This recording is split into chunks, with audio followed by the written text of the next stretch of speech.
compraventa era fraudulento. Ese contrato, el registrador no tuvo en cuenta que no había el precio, que no sé cuánto. ¿Qué ha hecho ahí?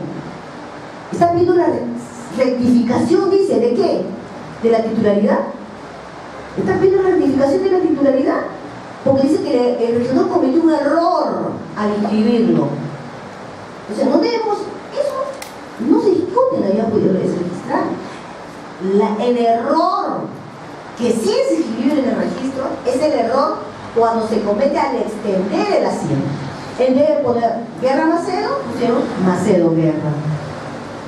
En vez de poner, por ejemplo, Huacho, puso Barranca. Son cosas materiales, rectificables. En vez de poner lote 1, puso lote 2. ¿No? O puedo pedir aclaraciones del asiento cuando es un dato relevante y el registrador se olvidó de poner el dato relevante. Por ejemplo, el precio. No lo puso y era obligatorio que lo ponga. O el registrador, en vez de poner un gravamen en el D, que es el rubro de gravámenes, lo puso en el E. No. Vía rectificación, cámbiame de rubro. Una sentencia que declara nula una propiedad, lo escribió en el D, cuando debió escribirlo en el dominio. O sea, una sentencia que declara nula una propiedad, eso es un asiento de dominio, no es un gravamen. Y hay muchos registradores que escriben el gravamen. Entonces, vía rectificación, yo pido el traslado del asiento. Todas esas rectificaciones son inscribibles. Pero la rectificación que lo que quiere es que declare inválido un asiento. Esa rectificación que yo quiero que se cancele el asiento, eso no es un acto inscribible.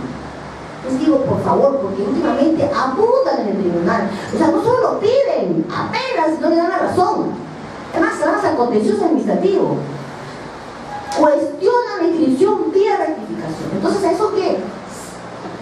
Si eso es así, lo que hace el registro es tacharlo. ¿Por qué?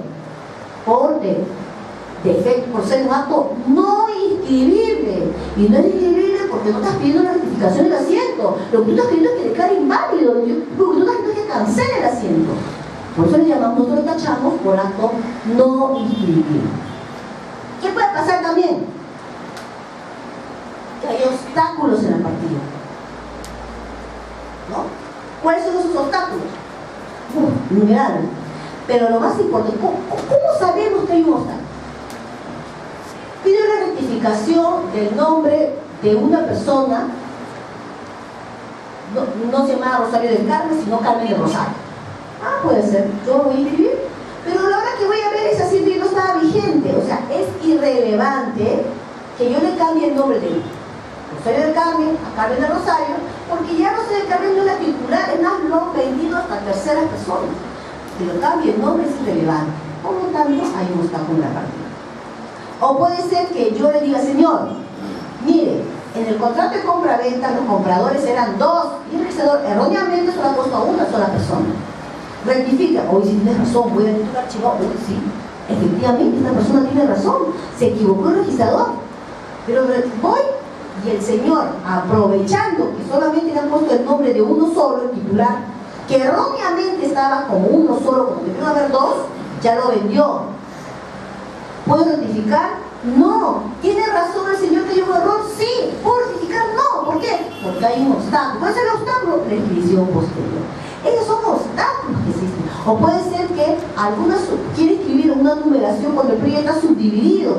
No puede escribirlo. ¿Por qué? Porque ya hay un obstáculo. ¿Cuál es el obstáculo? Las inscripciones posteriores incompatibles.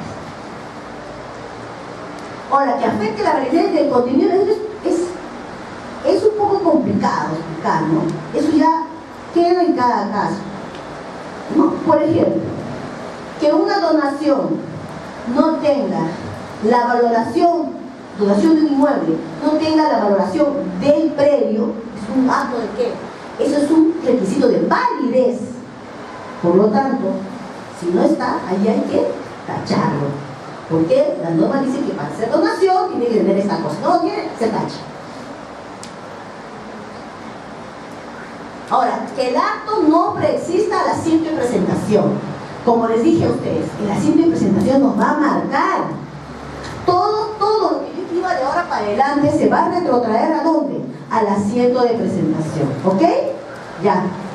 Si eso es así, ¿no?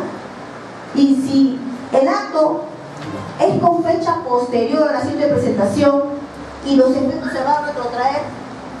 Entonces ahí se crea algo insólito, porque le voy a dar efectos aún cuando no ha nacido el acto. ¿Cuándo se dan estos casos? Cuando hay documentos subsanatorios, ¿no? Sin embargo, lo que dijo el tribunal es así. Por ejemplo, una compraventa de Juan Pérez a Beatriz Lazo. Exactamente, la señora Pérez a Lazo le vende.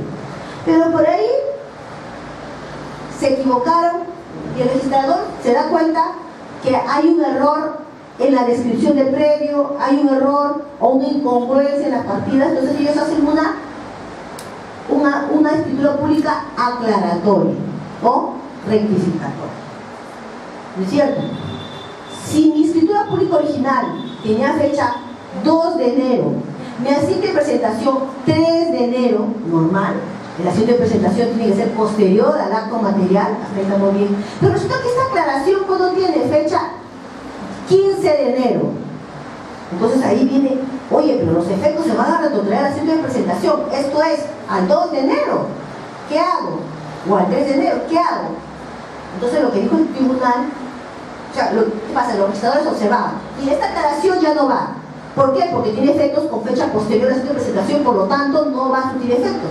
Entonces, para solucionar ese problema, lo que dijo el tribunal es, todas las escrituras aclaratorias o rectificatorias tienen efecto, ¿no?, retroactivo al acto modificatorio. Es decir, si mi escritura pública fue del 2 de enero y mi modificación fue el 15 de enero, todo en su conjunto tiene fecha 2 de enero. De tal suerte, si la acta de presentación es del 3 de enero, no entra en esta causal. ¿Ok? O sea, lo importante es, si la fecha de presentación es de hoy día, 6 de febrero, los actos que van a ingresar al registro tienen que ser por lo menos hasta el 6 de febrero. Sería un acto posterior, 7, 8, 9, ya no tendría que ingresar al registro. ¿Por qué? Porque son de fecha posterior. El acto material, como les comentaba, no preexiste a la acta de presentación. ¿Quiénes están exceptuados de esto? Los que están exceptuados de esto son los actos aclaratorios o subsanatorios. Estos actos aclaratorios y subsanatorios sí están exceptuados de la preexistencia del asiento de presentación. ¿Por qué? Porque los efectos de los asientos aclaratorios no se retrotraen ¿a dónde? A la fecha del acto modificado. Por lo tanto, sí hay preexistencia. Y por último, por falsedad documental, en este caso yo tacho, pero por falsedad. ¿Me puede pasar? ¿Qué obstáculos pueden haber a partida también? Medidas cautelares que prohíben la inscripción. Por ejemplo, esto se da últimamente, ¿eh? Si alguien logra que el juez le dé la razón en una medida cautelar de no inscribir, porque ay, ya los jueces se mandan, ya dicen, de ahora en adelante de acá no se inscribe nada de esa partida. Cualquier cosa que venga va a tener que ser tachado. ¿Por qué? Porque hay un obstáculo en la partida. ¿Cuál es el obstáculo? La medida cautelar de no innovar que ordena no inscribir. Es un obstáculo en la partida. Ayer justamente estaba resolviendo un caso. El juez dijo así, no se inscribe, la partida tiene que estar tal como está, pero a la fecha que se inscribió la demanda de nulidad de acto jurídico. No, ni siquiera la medida cautelar. Miren, la medida cautelar de no innovar, por decirle, era del 6 de enero, de ahorita. Esa era la medida cautelar de no innovar, que decía tú inscribas. Pero la demanda de nulidad de acto jurídico era del 6 de julio, o sea, 6 meses antes. Lo que le dijo el juez es, nada de lo que se haga con posterioridad al 6 de julio vale, porque la partida tiene que estar tal cual. Eso es lo que, o sea, quedó inamovible la partida. Eso es un obstaculón, eso es un obstaculón gigantesco. Ahí nada puede pasar. Yo estaba inscribiendo una compra-venta y yo vi la fecha y dije, ya sabes qué, esto no se inscribe. Y no se inscribe no porque no sea inscribible, no porque sea falso, no, sino porque hay un obstáculo en la partida, y ese obstáculo se ha generado en la vía judicial. El juez ha decidido crear un obstáculo, ha cerrado la partida para cualquier otro acto hasta que salga la sentencia. Es un tremendo obstáculo. Y finalmente, quería hablarles de la inmovilización de partidas porque Anthony dijo, doctor, hay una cosa que hay. Todos son luchas contra el fraude inmobiliario, eso va a ver, doctor González López. Pero mucho se ha dicho que la inmovilización de partida constituye un obstáculo también, lo cual el tribunal no lo comparte. No, la inmovilización de partida es un acto por el cual una persona unilateralmente, con una escritura pública, decide inmovilizar su partida por 10 años. Entonces han venido unos actos posteriores y el registrador ha dicho, no, aquí no se escribe nada. No es un obstáculo propiamente dicho, porque actos que no se refieran a una mutación real sí se pueden seguir escribiendo, ¿no? Eso es lo que les quería decir, ¿no? O sea, no se cierra. La inmovilización de partidas no cierra la partida como tal para actos diferentes que no tengan nada que ver con la titularidad, ¿no? Es un obstáculo sí, pero solamente para actos que van a generar un cambio en la titularidad. Pero de todas maneras, si el misma persona lo levanta la inmovilización, entonces ya no hay inmovilización y puede seguir inscribiéndose todas las transferencias que puedan ver. ¿Sí?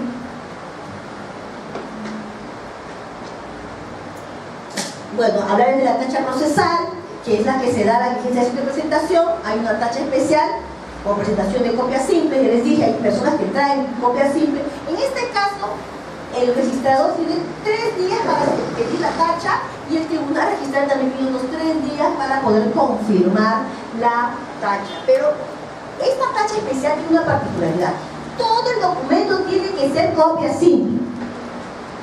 Hay personas que traen una notificación y obviamente las notificaciones que nos trae el Poder Judicial nos viene una resolución en copia simple, ¿no?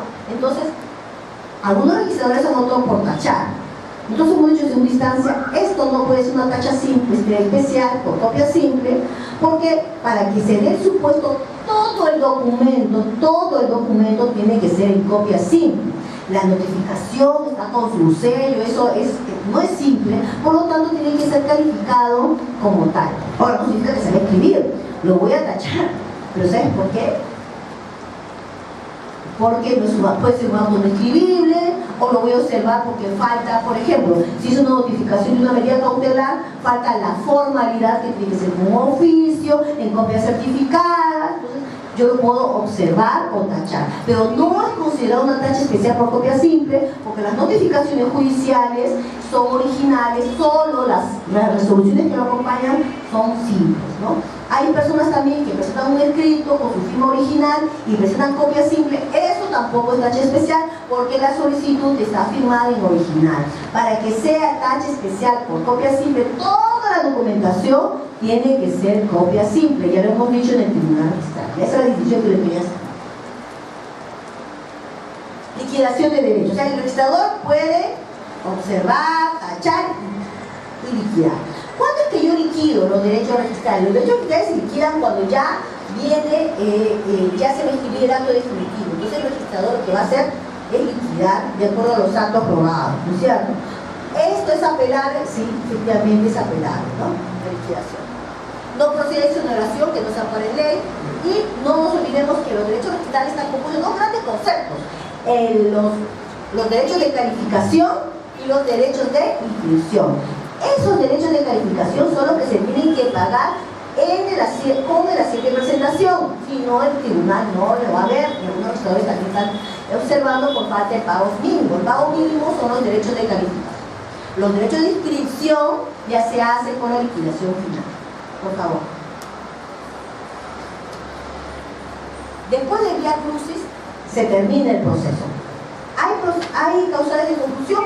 La norma dice: lo primero, ¿cómo concluye? La etapa más feliz del registro, la inscripción.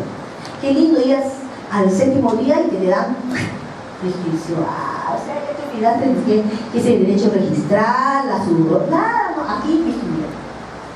Esa es la etapa más feliz. Todos queremos eso, todos aspiramos a eso. En 2 momentos. Primero, cuando el registrador está iluminado y escribe, ¿no? Y segundo, renegando, porque a nadie le gusta que le revoquen, porque los registradores reniegan.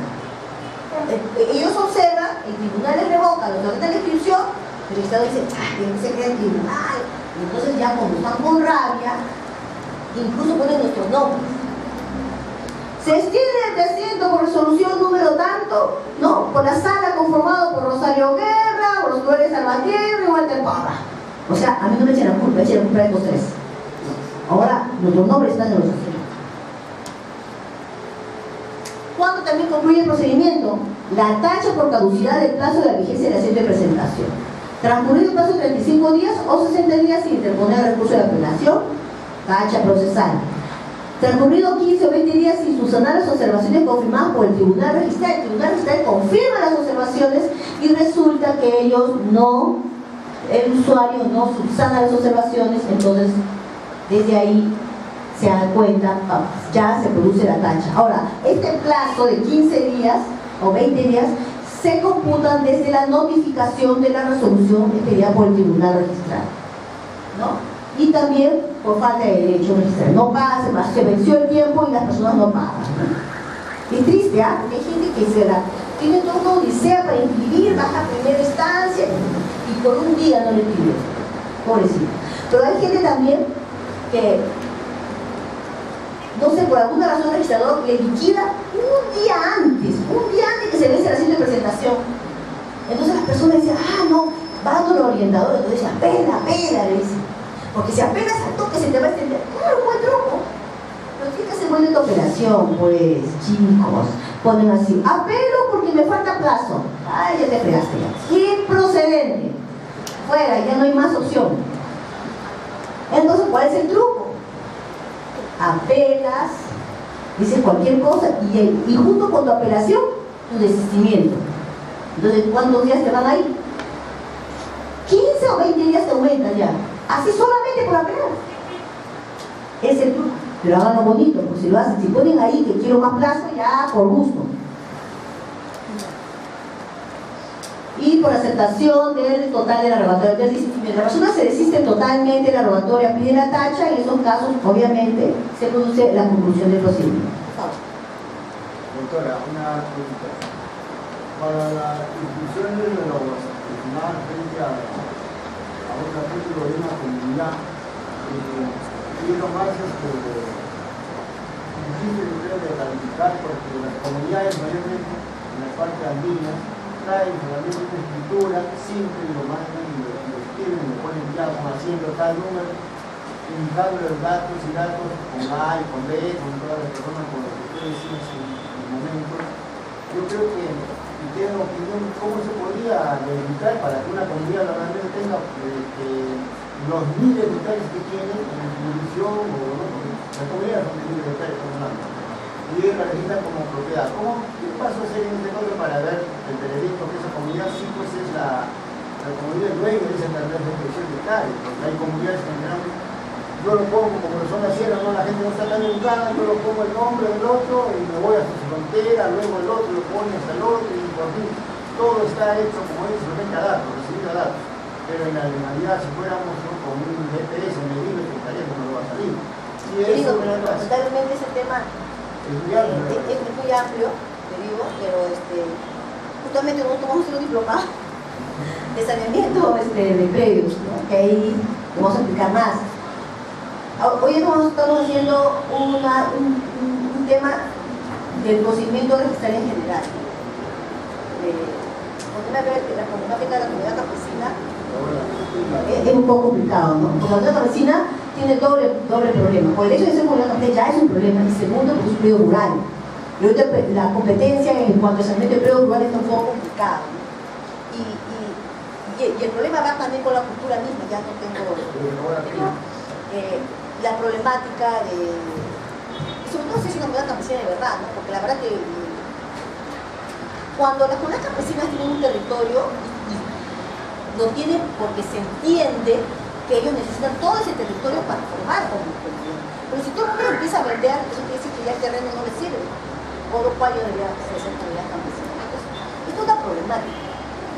que no es... Aquí lo que te estoy mostrando es todo el procedimiento. Si tú traes tu título, en primer lugar, para que el título sea calificado, como te comenté, primero que no tiene que ser copia simple, segundo tiene que tener los requisitos que la ley manda. Y una vez que tienes el registro ya empieza el procedimiento de calificación, la situación que lo... Para entrar a los requisitos de cada acto ya tendríamos que hacer otra clase de no explayar por aquí. Yo soy registradora en la asesora especial de Instituto Rural. Conozco la problemática, por lo mismo no te puedo dar todo. Si tuvieras una cosa concreta, yo lo dejo a mi correo y ahí me mandan todo lo que ustedes quieran. Pero si no, me voy a desviar del tema, ¿no? Vamos a decir acá. Cuando el registrador califica, lo hace en lo que se llaman los principios registrales. No son principios generales de derecho, ¿no? El que puede más, puede lo menos, esas cosas que nosotros siempre lo sabemos como abogados, pero que no están sustantivizados en una norma. Los principios registrales están sustantivizados, están previstos en el Código Civil, están todos los principios. ¿Qué principio es lo que vemos en el Código Civil? Primero, el principio de titulación auténtica que está en el artículo 2010, que justamente tiene que ver con la presentación del título formal, ¿no? O sea, todos los títulos que están en el registro en principio son por instrumento público, salvo, ¿no?, excepciones que dice la ley. Segundo, viene el principio de calificación o lo que se llama el principio de legalidad. El registrador que más o menos que describe la labor del registrador. Eso está en el artículo 2010 también, el 2011, ¿no? Los títulos se califican de esta manera, la legalidad del acto, la formalidad del título, bla, bla, bla, bla, bla. Ese es el principio de calificación por legalidad. Tenemos el principio de rogación, pero de verdad es un principio de rogación, ¿eh? Porque prácticamente nosotros tenemos que rogar al registrador que nos inscriba. Rogación viene de rogar, no así como rogamos a Dios, así igualito, de rodillas. Es el principio de rogación. ¿Por qué se dice rogación? Porque lo tiene que ser a pedido de parte. Las inscripciones, salvo excepciones como la hipoteca legal, son a pedido de parte. Y eso lo tenemos que tener bien claro cuando tengamos que resolver un caso. Cuando nuestro cliente nos da un caso, uno tiene que pensar cuál es la limitación del registrador. Las personas piensan que el registrador es malo, ¿no?, que debe eliminar el pensamiento. Y el registrador lo va a escribir en base a lo que está en el título. Si en el título hay 10 actos, esos 10 actos lo va a asumir. ¿Por qué? Porque el reglamento dice que la rogatoria está en el título, salvo reserva expresa. Por ejemplo, yo tengo ahí 20 predios, yo digo, no, me reservo del predio 1, no quiero escribir ese predio. Es una reserva. Lo hago en el formulario, ¿no? Escribo todo menos la numeración. Lo hago donde eso, en el formulario. Pero puede ser que me olvide, ay, no he hecho reserva. Puedo desistirme, pero ya tiene que ser con firma legalizada. Cuando yo reservo un acto en el documento, en la solicitud verde, yo no necesito firmar. Simplemente pongo, inscribe todo menos esto. Pero una vez que se presentó el título, lo que me queda es desistirme parcialmente, pero con firma legalizada. ¿Ya? Creo que quede claro esa parte. Tenemos lo que es el principio de publicidad. Es lo que lo comentaba a ustedes, que tiene que ver con la oponibilidad. Todos debemos conocer, o se entiende que todos conocemos lo que dice en el registro público. Eso es lo que se llama, es la presunción de conocibilidad que todos conocemos. Pero ¿cómo se formaliza eso?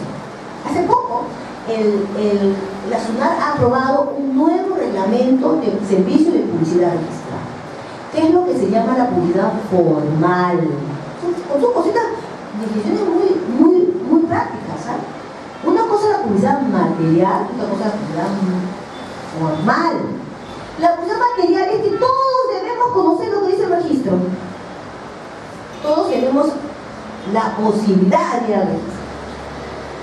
Pero la publicidad formal es cuando yo voy y me doy un papelito, que es la copia literal, que es el certificado compendioso.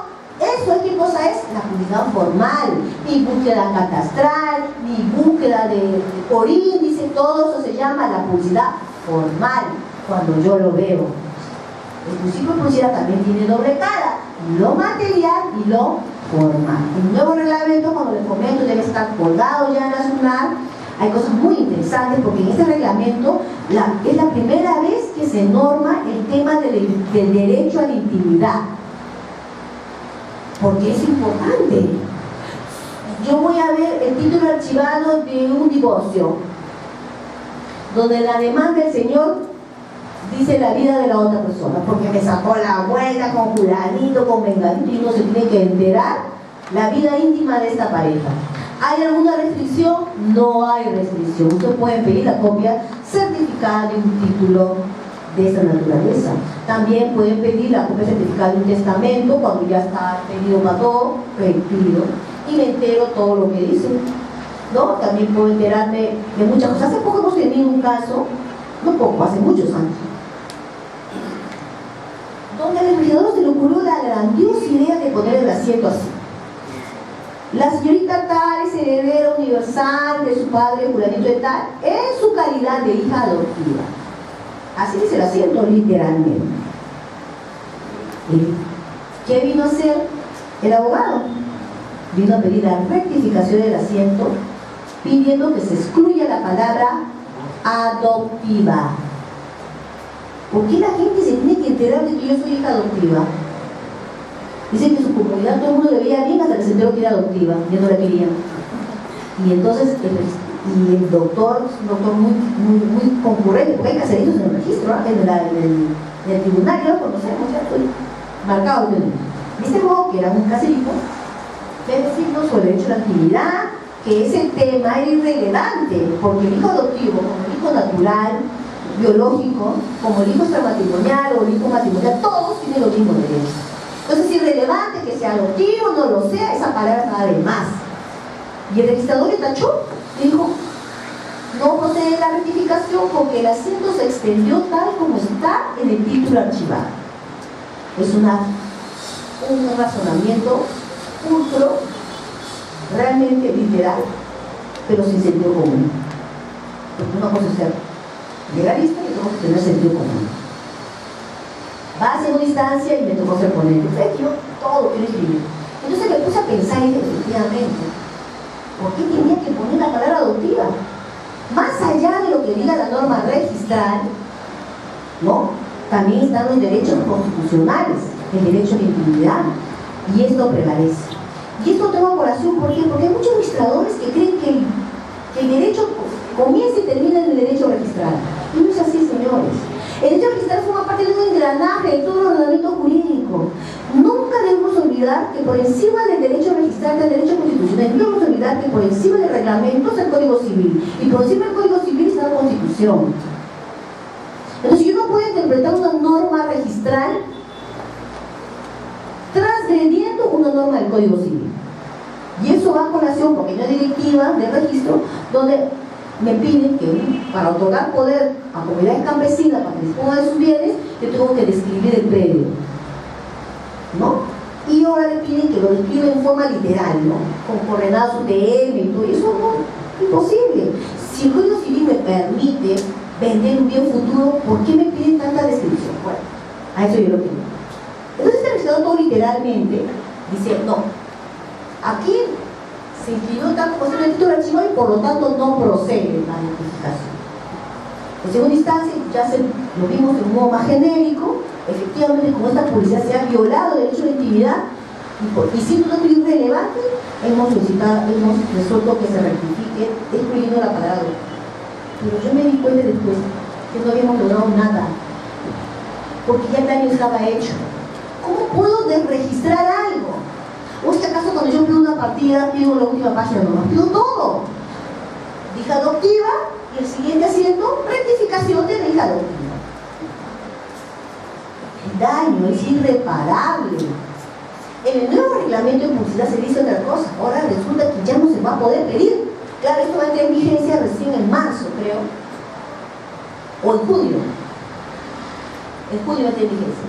Esta parte, donde para pedir copia de una sentencia de divorcio, de una resolución de declaración de interdicción, de testamento, de reconocimiento y todas esas cosas ya no van a poder ser pedidas por las personas, sino por cualquier persona, sino por el titular del derecho, por quien éste designe. Ese es un gran avance en el derecho y la parte de la publicidad del derecho registral. Legitimación. Importantísima la legitimación. La legitimación es un principio por el cual nos dice la ley que todos los asientos se presume que son legítimos, se presume la exactitud de los asientos y el titular puede actuar conforme a ellos, salvo que el Poder Judicial lo declare inválido o el propio registro lo rectifique.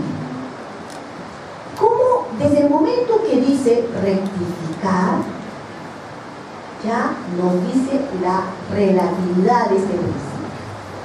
Porque si yo puedo rectificar el asiento en base al archivado, me queda claro que lo que va a primar siempre es el título archivado. Pero mientras yo no rectifique, el asiento va a surtir efectos. Muy cuestionado. Tanto es así que ahora se ha cambiado, se ha modificado, ¿no?, lo que es el artículo 2013 del Código Civil respecto a la fe pública registral. Porque ahora la fe pública registral se extiende al título archivado. Es la primacía del título archivado. En este caso, por ejemplo, que dije, dos personas compran un inmueble y el registrador solamente pone a uno, lo que le dice la ley es que a quien compra, a este señor que solamente aparece, no va a tener fe pública, porque le va a decir, oye, tú debiste haber visto el título archivado, y el título archivado decía que había dos titulares. O sea que tú no puedes decir, oye señor, en el asiento había uno y yo pues le compré a esa persona nada más. Ya no puedes decir eso, porque la fe pública se extiende al título archivado. Pero como digo, la legitimación ahora totalmente relativizada. ¿Por qué? Porque se puede cancelar en las vías administrativas, sí. Ahora se puede cancelar un asiento. Ya el reglamento general lo había decidido. Cancelar los asientos, tanto por el registrador, cuando no hay, no hay un acto causal. Por ejemplo, se extendió una hipoteca y jamás hubo una hipoteca en el título, cancelar la hipoteca. Se cancela la hipoteca legal. El precio estaba cancelado. Y si no, el registrador dio mal y escribió una hipoteca legal. Como no hay el acto causal en la rogatoria, desaparece. Eso lo puede hacer el registrador. Por otros motivos, también lo pueden hacer el jefe zonal. Pero la ley inventó más causales. Tanto es así que la ley ha cambiado.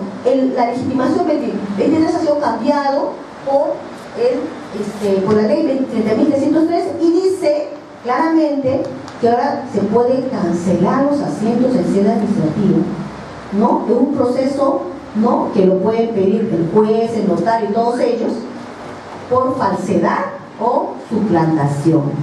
Es una cancelación administrativa. Ya no vas a tener que ir al Poder Judicial cuando se descubra la falsedad del asiento, del título que dio mérito al asiento de presentación, se cancela el asiento, porque es un procedimiento administrativo que no ve el registrador, lo ve el jefe zonal. Doctora, los plazos, por decir, por ejemplo, el notario fue le sorprendieron, ¿no?, con ciertos documentos que estaban falsos, ¿no?, pero lamentablemente cuando se lleva a inscribir, se inscribe la propiedad, por ejemplo, de una prescripción, por ejemplo, hubo documentos que eran falsos, no se hizo la publicación debida de la propiedad para la prescripción, los documentos que atestaron fueron falsos, y inscribe, el registrador inscribe esa prescripción, lo inscribe en este punto, crea un asiento, pasa 6, 7, 8 meses o un año, y el propietario se da cuenta que ya está prescrita esa propiedad. Pero eso ya no está en el supuesto. Ahí no está en el supuesto. Ahí no hay falsedad ni suplantación. Ahí simplemente hay un tema de nulidad, porque no se ha emplazado el titular registral. Eso ya es una nulidad. No confundamos las figuras. Falsedad es cuando el título formal es falso. ¿Cuándo el título formal es falso? Cuando se ha falsificado la firma del notario. Si el notario dice que es mi firma, es auténtico, aunque el contenido sea falso. Aunque la haya suplantado, Eso es un título formalmente válido. Pero la otra forma que puedes pedir la nulidad es por suplantación. Es el único caso que por falsedad genérica puedes pedir la nulidad, la cancelación del asiento. Pero solamente eso, la prescripción de cuando uno notifica, no, eso ya es nulidad. Eso ya es proceso judicial.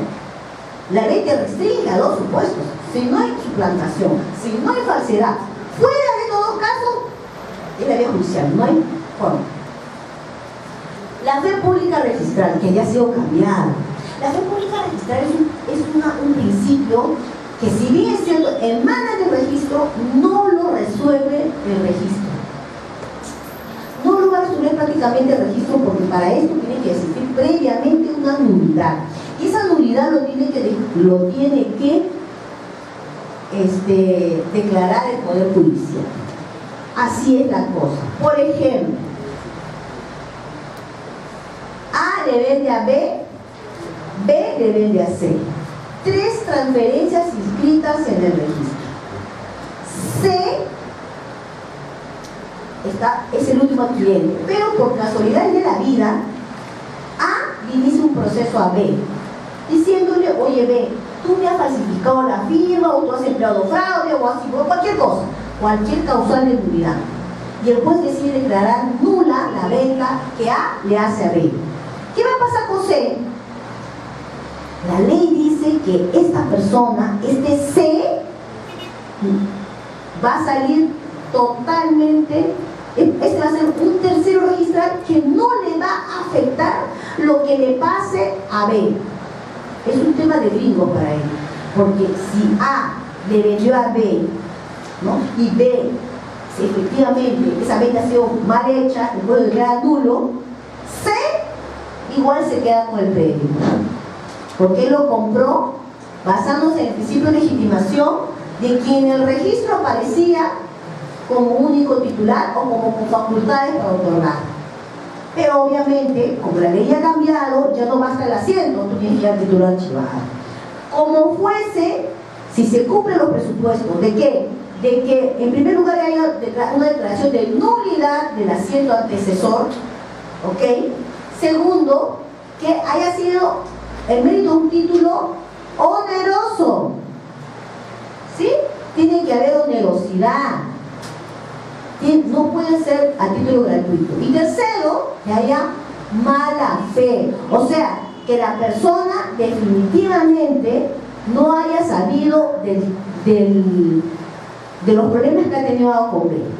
Si A y B han tenido problemas, C no tendría que saber nada, pero si C está involucrado en el asunto o tenía algún motivo, alguna razón para que sí conocerlo, entonces C no va a ser protegido por la fe pública registrada.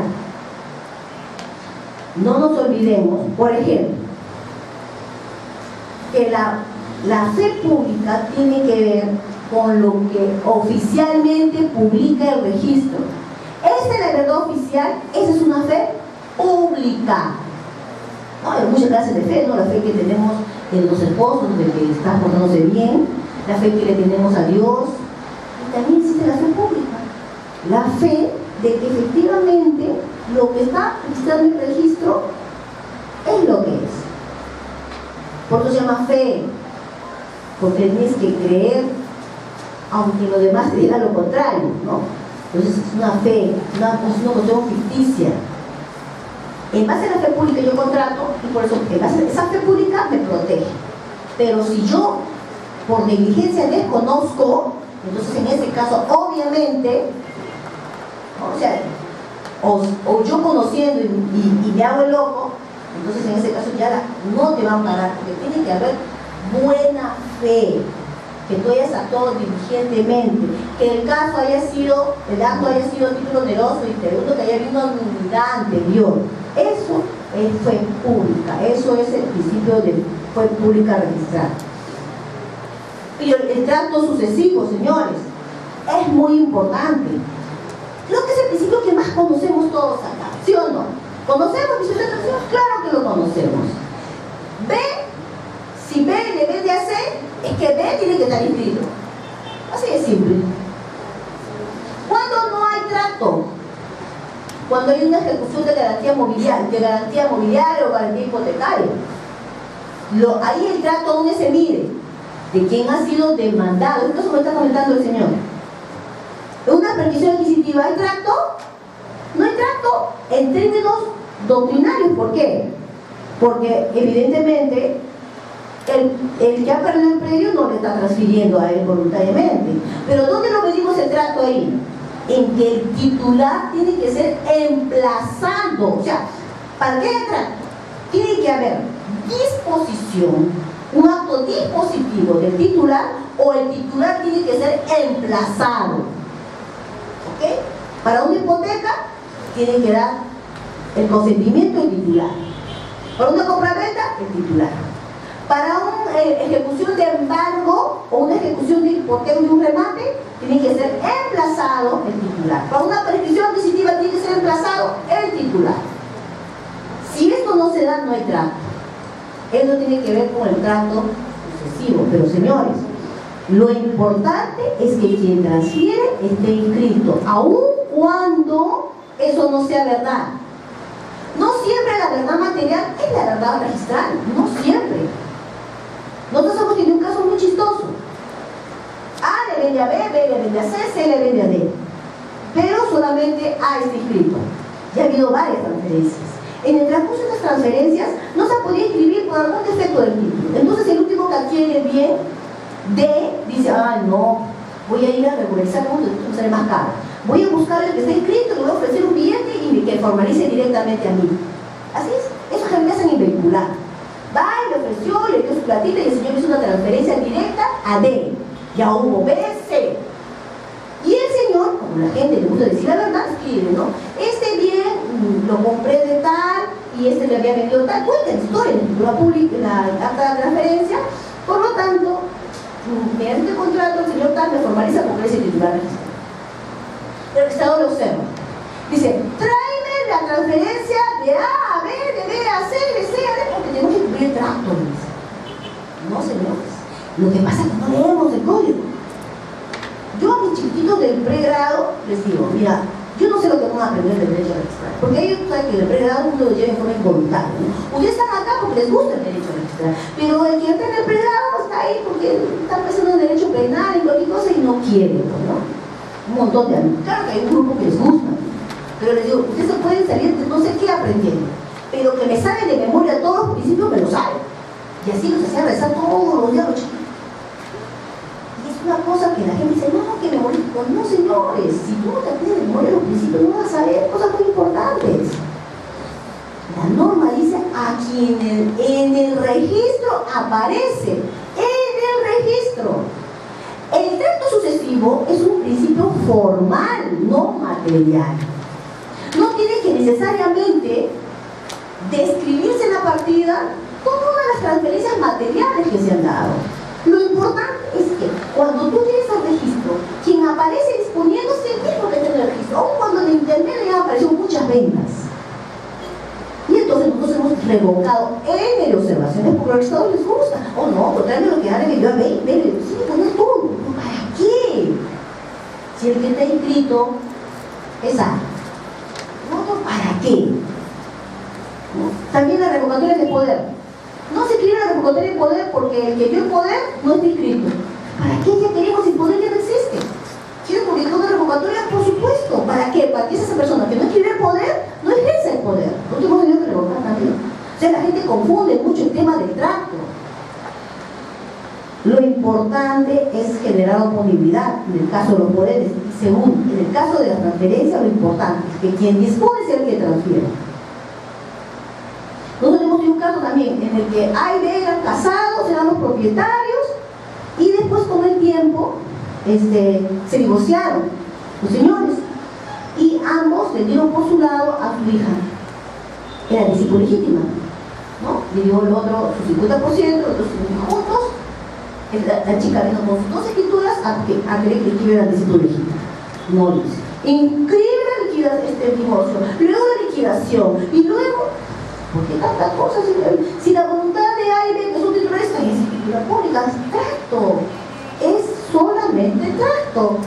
Trato es un principio formal, no material. Cuando empecé la clase, así como los chicos empezamos a aprender de memoria, eso tema también. No olvidemos del tema material, del tema formal. El registro es un registro formal. No administramos justicia. Y la gente va y me dice, ustedes tienen que darle más justicia. No es justicia al Poder Judicial. Acá solo aplicamos la ley. Acá con que me tengan los papeles completos, aunque no seas propietario y seas así, yo no voy a juzgar. Nosotros los del registro no administramos justicia. Claro, hay una tendencia de decir que el tribunal de justicia administrativa, bueno, bonito como teoría. Lo importante es que en el registro los documentos formales tienen que estar así, formales, ¿no?